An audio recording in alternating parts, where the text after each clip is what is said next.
가나안 다섯 왕이 서로 동맹을 맺어서 자신들을 배신한 기브온을 정벌하는 모습을 그리고 있습니다. 기브온이 이스라엘과 동맹을 맺고 화친했다는 소식을 들은 예루살렘 왕은 가나안족을 배신하고 이스라엘의 동맹국이 된 기브온에 대한 배신감과 또 자신들의 이 위기감으로 인하여서 가만히 있을 수가 없었죠. 이에 가나안 남부 지역에 거주하던 네 왕을 규합하여서 배신자 기브온 족속을 응징하려 합니다. 기브온은 가나안 땅의 중심에 있었습니다. 가운데에 있었어요. 때문에 가나안을 남과 북으로 나누는 매우 중요한 거점적인 위치에 있었습니다. 기브온에서 그런데 가장 가까이 있던 곳이 바로 예루살렘인데, 이곳은 기브온과 이스라엘의 동맹이 매우 위협적으로 느껴질 수밖에 없는 지리적 위치에 있었죠. 이에 예루살렘 왕이 위기감을 느끼고 남부 연합 전선을 구축해서 기브온을 정벌하러 가는 것입니다. 강성했던 기브온이 배신을 하자 가나안의 다른 족속들은 불안해하고 그 마음이 나약해질 수밖에 없었습니다. 그토록 강한 기브온이 이스라엘에게 항복을 하고 그들과 동맹, 화친을 맺었는데 기브온보다 약한 우리의 미래는 과연 보장될 수 있는 것인가? 이런 불안감에 사로잡힐 수밖에 없는 거죠. 기브온의 배신은 가나안 족속들을 하나로 뭉치게 하는데 큰 걸림돌이 될 수밖에 없었어요. 그래서 남부 가나안 지역에서 막강한 힘을 행사하고 있던 예루살렘 왕이 이 주변의 왕들을 한데 모아서 기브온을 응징하려고 한 거예요. 이로써 자신들에게 미치는 위협을 제거하고 가나안 족속들 간의 단결을 도모하려고 했던 거죠. 이런 가나안 족속들의 모습을 보면 악의 무리도 자신을 배신한 자를 그냥 놔두지 않는다는 것을 볼 수가 있습니다. 이것을 영적으로 볼 때에 하나님께로 돌아온 자가 세상에 온갖 환난과 핍박을 당하는 것, 이 모습과 유사하다 할 수가 있어요. 성도는 하나님이 나와 함께 하시고 나를 늘 지켜주실 것을 믿으면서 환난 가운데 담대하며 인내해야 하더라는 것입니다. 성도에게 고난이 찾아오는 이유가 바로 이런 면모가 있다는 것을 알 수가 있어요. 자, 자신의 세력에 있던 사람이 내 사람이라고 여겼던 이 사람이 자신을 배신하고 하나님께로 가버리는 거예요. 사탄의 입장에서 보면 자기를 배신한 거잖아요. 이에 하나님께로 가서 자신을 배신한 자를 응징하더라는 것입니다. 특별히 기독교 신앙생활을 시작한 지 얼마 되지 않은 새가족 같은 경우에는요, 이 사실을 알고 다시 이전으로 돌아가면 어떨까 하는 생각, 이 미혹을 이겨내야 하더라는 겁니다. 교회에 갔다 왔더니 몸이 아프고, 교회에 나간 이후로부터는 생활이 더 어려워지고, 교회에 가려고만 딱 마음을 먹으면은 바쁜 상황이 생겨버려서 갈 수 없게 되고, 이런 것들을 이겨내야 우리는 하나님의 함께 하심을 이뤄낼 수가 있더라는 것입니다. 하나님을 잘 섬기기 위한 시험대라고 생각하면 될 것 같아요. 흔들리지 말고 끝까지 하나님을 섬길 것을 우리가 결단해야 하는 겁니다. 마음이 흔들리려 할 때마다 하나님께 기도해야겠지요. 하나님 도와달라고, 이전에 하나님을 모르던 시절로 돌아가는 일이 없게 해달라고, 끝까지 하나님을 붙들게 해달라고 하나님께 도움을 요청하시기 바랍니다. 그러면 하나님이 도와주셔요. 우리는 최소한 이 정도의 마음을 가지고 있어야 하더라는 겁니다. 그래야 믿음을 끝까지 지켜낼 수가 있습니다. 가나안 남방 지역의 다섯 왕이 규합하여서 기브온을 치러 오자 기브온은 자신들의 힘으로는 이 가나안 남방의 연합군들을 당해낼 수 없다고 판단이 되었습니다. 그래서 이스라엘에게 도움을 요청합니다. 여호수아는 즉시 군사들을 이끌고 출전하지요. 그리고 하나님의 격려에 큰 힘을 얻어서 밤새도록 행진한 끝에 기브온에 이르릅니다. 가나안의 5 동맹군을 그래서 크게 살려가죠. 5 동맹군은 이스라엘 앞에서 도망을 치는데 하나님께서는 도망치는 그들에게 우박을 내리십니다. 그래서 11절을 보면 우박에 죽은 자가 이스라엘 군대의 칼에 죽은 자보다 더 많다, 이렇게 기록을 하고 있습니다. 자, 이 사실을 봤을 때 어떻습니까? 이 전쟁의 승리가 누구의 공입니까? 칼로 죽은 자보다 우박에 죽은 자가 더 많다는 거죠. 자연스럽게 아이고, 이거 하나님이 하셨습니다, 이거 하나님께서 이기신 전쟁입니다, 고백할 수밖에 없는 것이지요. 이스라엘은 이번 전쟁에서 큰 승리를 거둡니다. 가나안 남방 지역 정복에 발판을 확실하게 굳혀버리게 됩니다. 자, 이스라엘이 이 같은 전쟁을 치르게 된 것은 바로 하나님의 섭리였습니다. 표면상의 배경은 기브온 거민의 요청과 기브온과 맺은 약속 때문이었지만은 실상은 이 전쟁에서 배후에서 역사하신 하나님의 섭리였어요. 하나님께서는 조만간 이스라엘이 정복해야 할 가나안 남부 지역 5 왕의 그 사악한 마음을 움직여서 서로 동맹을 맺게 하십니다.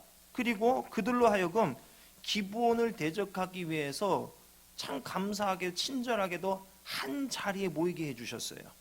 그 후 이스라엘로 하여금 그들을 일시에 상대하게 해서 보다 수월하게 가나안 정복 전쟁, 이 정착 전쟁을 수행하게 하신 거죠.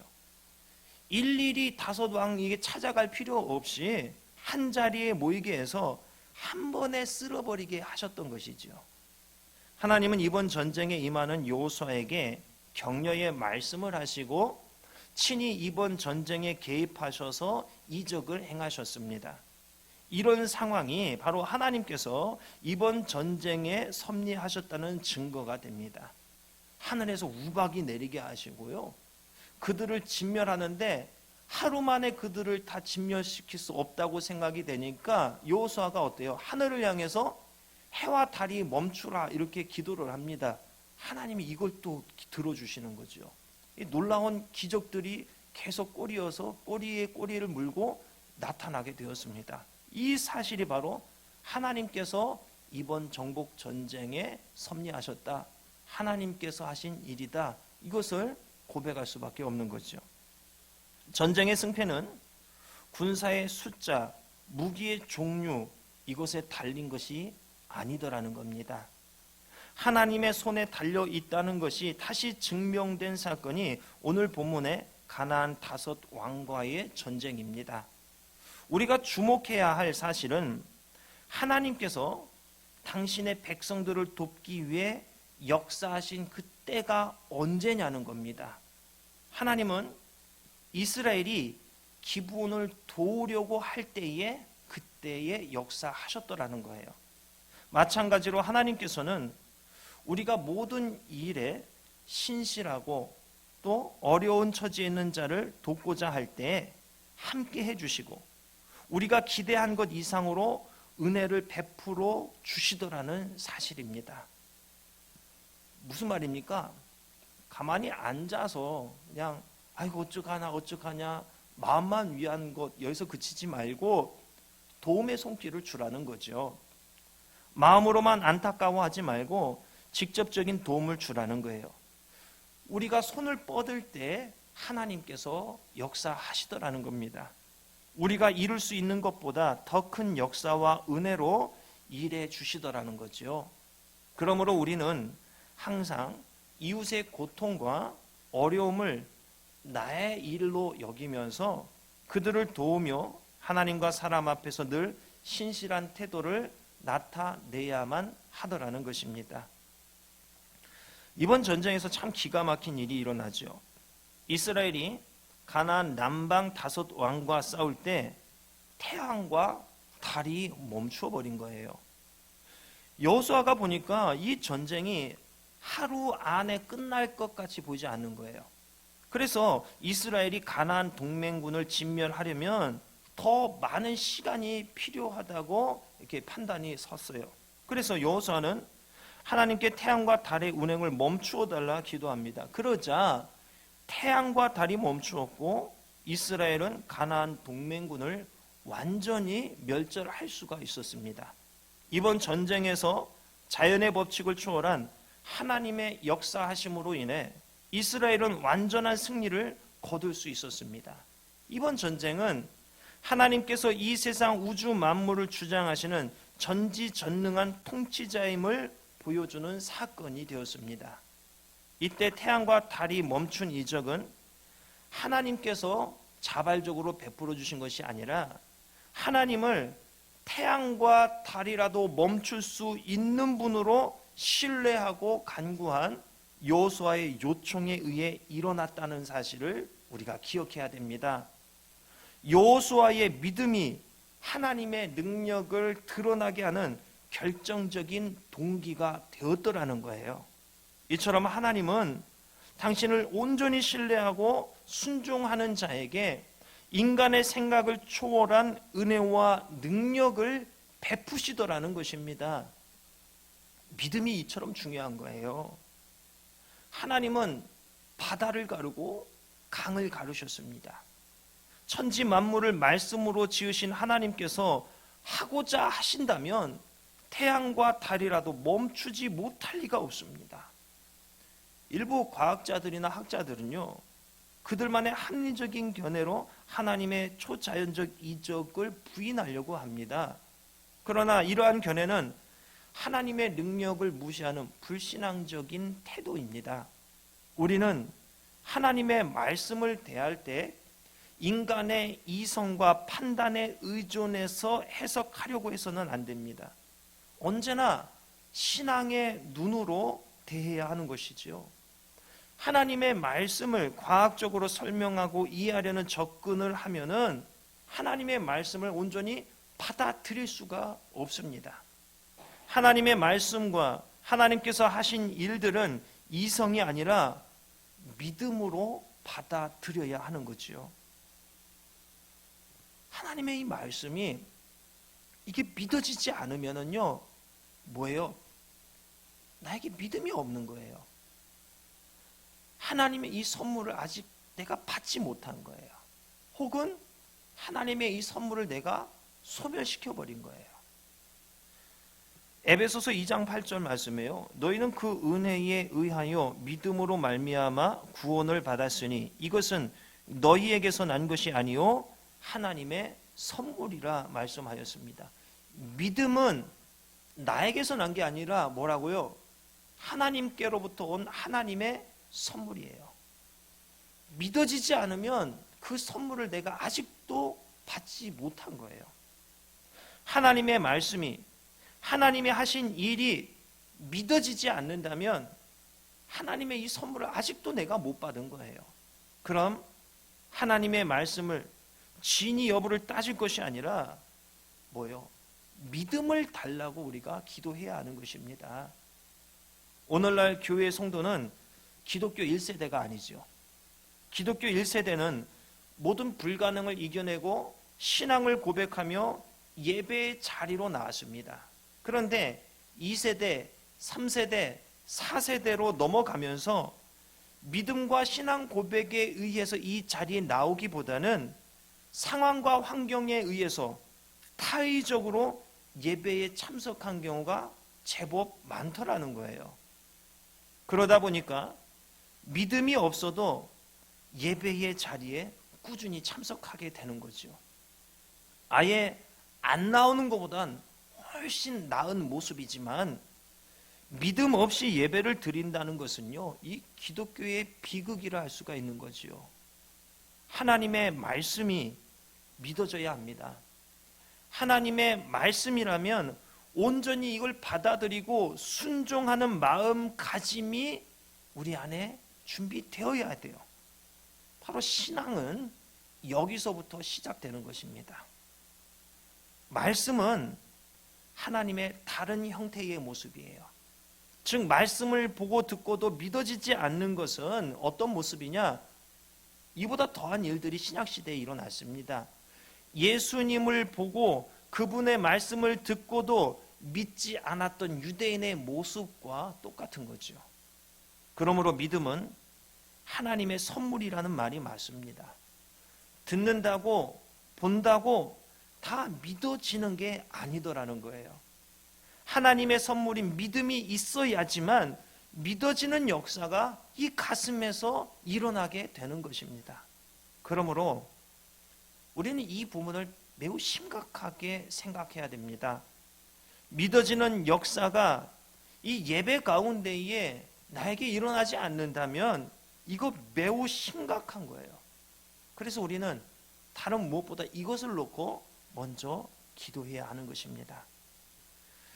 전쟁에 패한 가나안 5 왕은 막게다 굴로 피했다가 최후를 맞이합니다.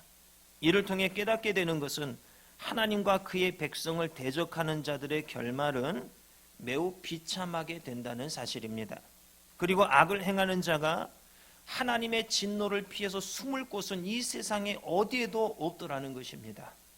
하나님께서는 당신과 당신의 백성을 대적하는 사탄의 세력들을 이미 십자가 위에서 승리하신 예수 그리스도의 발 아래에 두고 계십니다. 그리하여 장차 그리스도의 이름을 믿고 순종하는 그리스도의 모든 자들에게 발로 그 목을 밟게 하는 권세를 주실 것입니다. 사탄의 목을 밟아서 진노로는 그 권세를 우리에게 주시더라는 겁니다. 사탄을 추종하는 자들은 하나님의 최후의 심판의 날 하나님의 진노에서 벗어나기 위해 온갖 도피처를 만들어 숨으려 할 것입니다. 발악을 하게 될 거예요. 그러나 하나님의 눈을 피해 숨을 만한 곳은 이 땅 가운데 아무 데도 없습니다. 이와 관련하여 성도는 잘못을 범했을 때에 즉시 회개하고 하나님의 용서를 구하는 자세를 지녀야 합니다. 이것이 바로 성도의 영성이에요. 하나님과 나 사이에 죄를 쌓아놓지 않는 삶을 살아야 하는 거예요. 나와 하나님 사이를 가로막고 있는 것은 바로 죄입니다. 죄가 쌓여서 이 담이 되어버려요. 사소한 죄라 할지라도 내가 그냥 의식하지 않고 그냥 묵인하고 그냥 지나가고 쌓아놓게 되면은 어느새 하나님의 음성에 대해서 민감함을 잃어버립니다. 아무런 감흥이 없는 삶을 살게 돼요. 우리는 깃털처럼 가벼운 죄라 할지라도 하나님께 용서를 구하는 삶을 회복해야 됩니다. 하나님 앞에 영적으로 민감해야 돼요. 하나님의 말씀에 반응하는 영성으로 살아가야 하는 것입니다. 아주 사소한 것이라 할지라도 하나님께 용서를 구하는 자세를 가지고 있는 성도가 참된 성도인 것입니다. 그리스도인은 하나님을 섬기면서 죄와 먼 삶을 살아야 되죠. 죄와 가까워질수록 하나님과 멀어질 수밖에 없고 하나님과 가까워질수록 죄와 멀어질 수밖에 없습니다. 우리는 이러한 사실을 이미 알고 있어요. 그러나 일상에서 이것을 실현시킨다는 것이 쉽지가 않지요. 내가 작심을 하고 100% 다 지킬 수만 있다면 문제될 것이 없습니다. 그러나 우리가 아무리 거룩한 결단을 했다 할지라도 어떻습니까? 작심삼일이 되는 것이 연약한 우리의 모습이에요. 때문에 우리는 매일 하나님을 의지해야 하는 것이고 매일 하나님 곁으로 말씀이 있는 곳으로 가까이 나아가야 하는 것입니다. 이 일이 나에게 뜸해지기 시작하면 점점 죄와 가까운 삶을 살게 됩니다. 그러면서 나는 하나님의 사람이야, 나는 구원받았어, 이렇게 확신을 하며 삽니다. 어느새 성도의 모습이 하향 평준화되어진 것 같습니다. 근신하고 깨어서 매일 하나님 앞에 자신을 세우고 민감하게 살아야 하는데 영적으로 무감각한 채로 아무 문제 없는 듯 사는 것이 나의 일상이 되어버린 것 같습니다. 뱀같이 지혜롭고 비둘기같이 순결하라 말씀했습니다. 이를 말씀의 의도에 맞게 적절하게 다시 번역을 한다면 뱀같이 민감하고 비둘기같이 불순물이 섞이지 말아라, 이렇게 해석할 수가 있습니다. 성도는 마귀의 계략과 정체를 파악하고 뱀처럼 주의 깊고 예민하고 신속하게 대처해야 하더라는 겁니다. 또 거짓이나 더러움이 없는 순수하거나 또 단순한 삶이 되어야 하더라는 것입니다. 내 삶이 복잡하다? 이것은 영성을 잃어버린 모습입니다. 하나님과의 관계가 회복되어질수록 성도의 삶은 단순해질 수밖에 없습니다. 단순한 가운데에 차고 넘치는 영성의 기쁨을 우리가 경험하게 되더라는 것이에요. 복잡하다는 것은 하나님의 말씀 위에 다른 것들의 영향을 받고 있다는 증거가 되는 것입니다.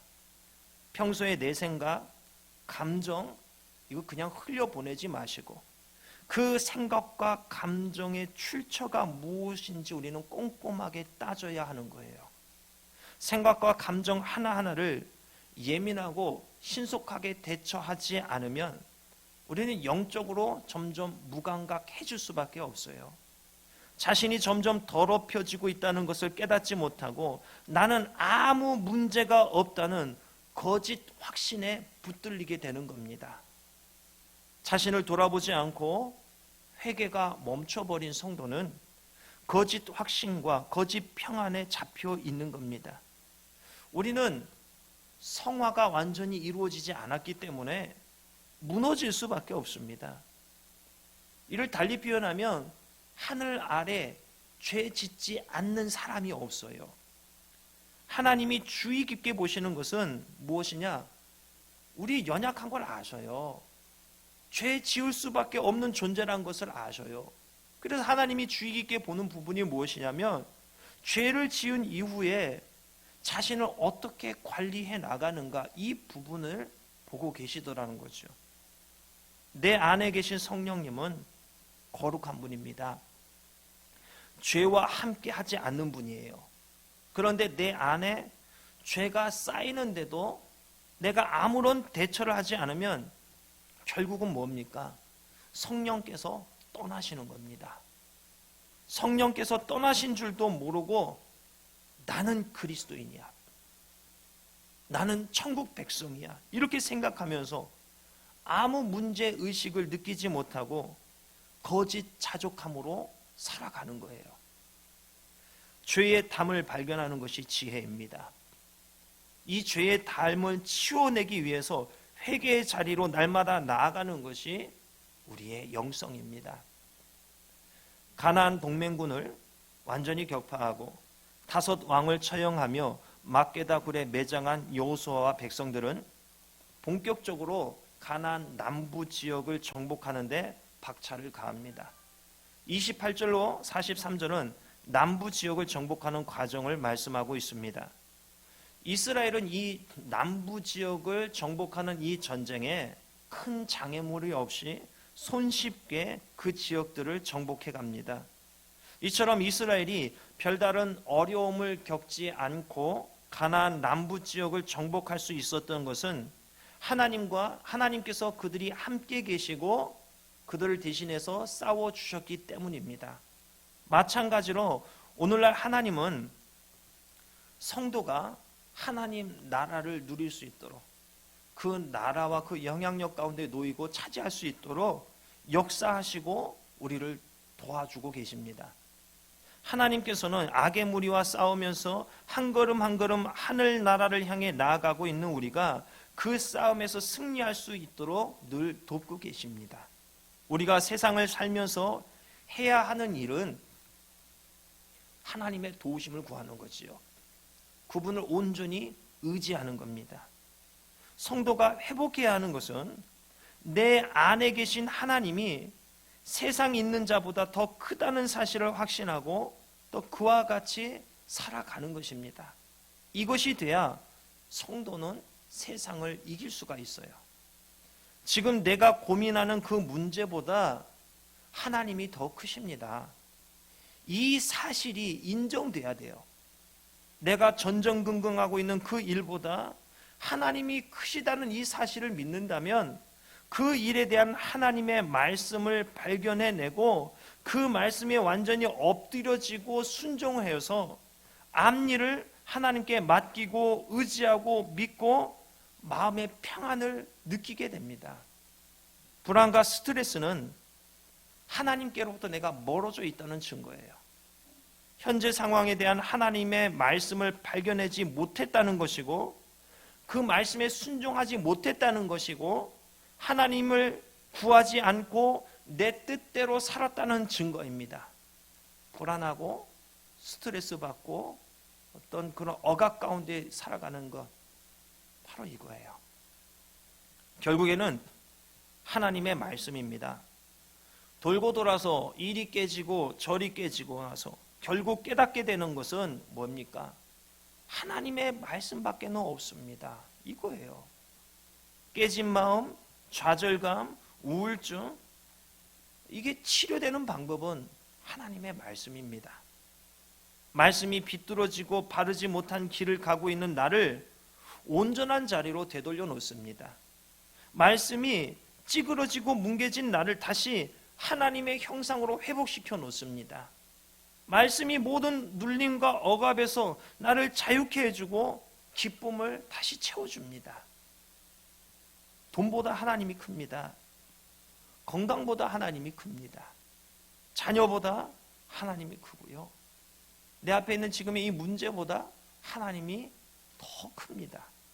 그러므로 지금 내 상황에 말씀하시는 그 하나님의 말씀을 찾으세요. 내 가슴과 감정과 삶을 두드리는 이 하나님의 말씀을 찾지 못하면, 그 세미한 음성을 내가 듣지 못하면 우리는 비참한 삶을 살아갈 수밖에 없습니다. 말씀은 내게 어떠한 능력으로 역사하시냐면, 상황은 그대로인 것 같은데 그 상황을 바라보는 내 시각이 달라져요. 내 마음의 상태가 달라져요.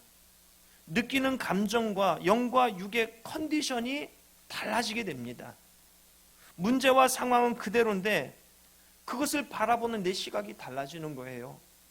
어제까지만 해도 내가 나를 볼 때에 메뚜기로만 보였는데 말씀의 능력을 회복하니까 문제와 그 상황들이 이제는 밥으로 보이게 되는 거예요.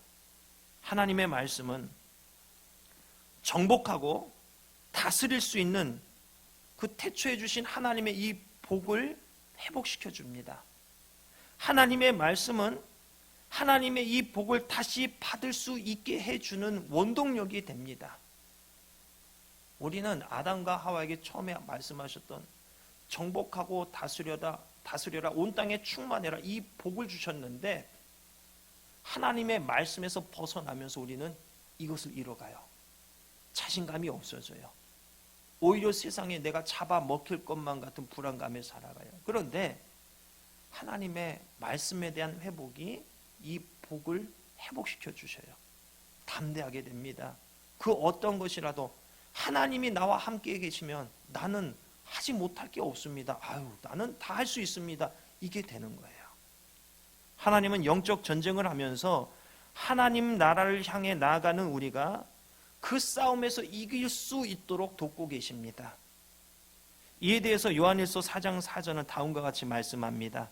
자녀들아, 너희는 하나님께 속하였고 또 그들을 이기었나니 이는 너희 안에 계시니가 세상에 있는 자보다 크심이라.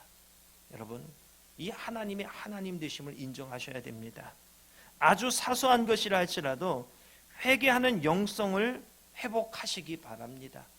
하나님의 말씀에 대해 온전히 받아들이고 순종할 수 있기를 바라고 이를 위해서 기도하셔야 됩니다. 하나님의 능력이 나타나도록 하는 것이 무엇입니까? 바로 우리의 믿음입니다. 하나님을 신뢰하고 순종하는 자에게 자신의 한계를 뛰어넘는 은혜와 능력이 임하게 됩니다.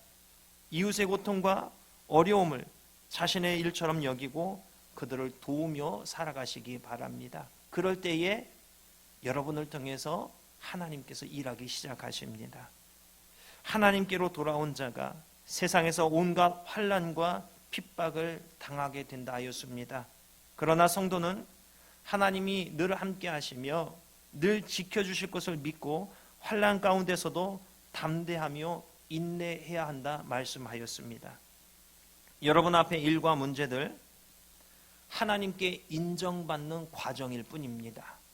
말씀 앞에 늘 엎드리고 순종함으로써 능력을 받으시고 자신의 한계를 뛰어넘어서 하나님의 능력으로 살아가는 성도 되시기를 바랍니다. 하나님과 나 사이를 가로막는 작은 죄의 틈새도 허락하지 마시고 늘 하나님 앞에 엎드리는 영성을 회복하시고 승리하는 삶을 사시기를 주님의 이름으로 축원합니다.